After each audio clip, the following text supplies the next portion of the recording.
Hi all, so today we are going to solve this Leetcode problem, rotating the box. So in the question you are given an m cross n matrix of character box grid representing a side view of a box. Each cell of the box is one of the following.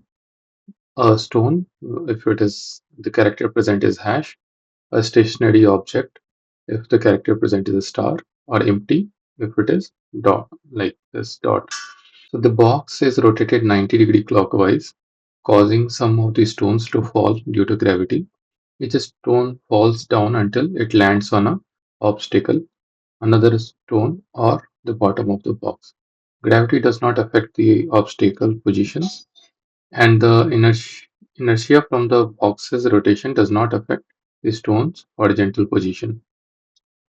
It is guaranteed that each stone in box grid rests on an obstacle, another stone, or the bottom of the box. Return an return an n cross m matrix representing the box after the rotation described above. So if you are given this box and you are rotating it, so all the stones will fall down to another stone. So it is aligned to another stone on top of it. And if there is a obstacle, like in the second example, these stone are resting on either another stone or it's the obstacle. So similarly, you can have like the dimension would change from m cross n to n cross m, and the stones will fall due to gravity vertically. Would not be any change in their horizontal position. Just the vertical position should change. So if you are given an m cross n uh, box, and after rotating to 90-degree clockwise, it becomes n cross m. And any position if you see, so if it is ij, the new position that it will have will be j m minus 1 minus I. So if you take any example, like if I take this one, so this position is what 1 comma 2, right? Because these are 0 1 2 3 4 0 1 2 3. So this is 1 comma 2, and if I rotate it, so this becomes 0 1 2 3 4 0 1 2 3, and this will come here, right?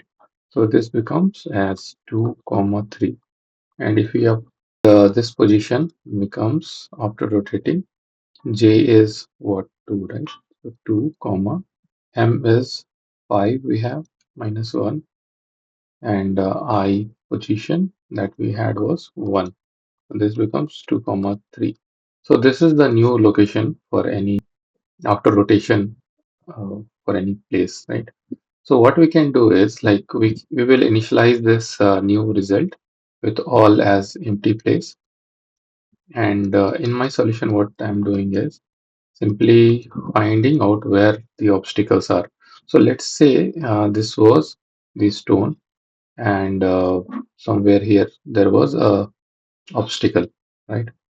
And after rotating, so what will happen is this obstacle will stay here, right? And this stone will fall from this position to this position, right?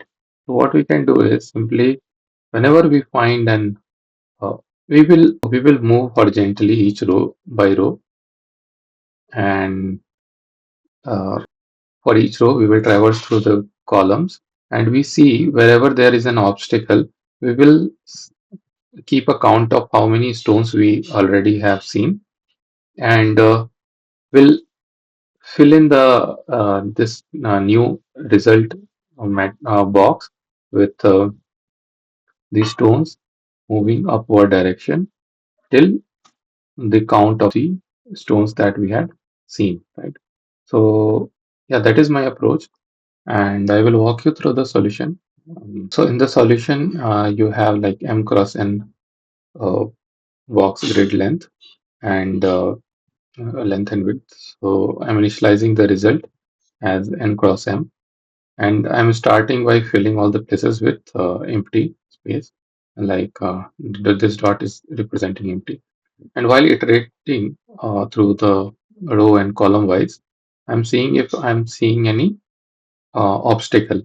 So if there is an obstacle, it means that uh, I will keep a variable obstacle as j, and also in the result, the same place would be an obstacle, right? So m minus minus j is the new position by rotating, and the obstacle doesn't move, so it will stay on the same position.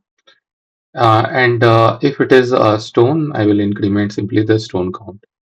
And if this obstacle is our current location where we are moving, then we have to fill up all the previous location, like previous column, by the stone we had, by the number of stone we had. So until this stone is 0, we will fill in the location.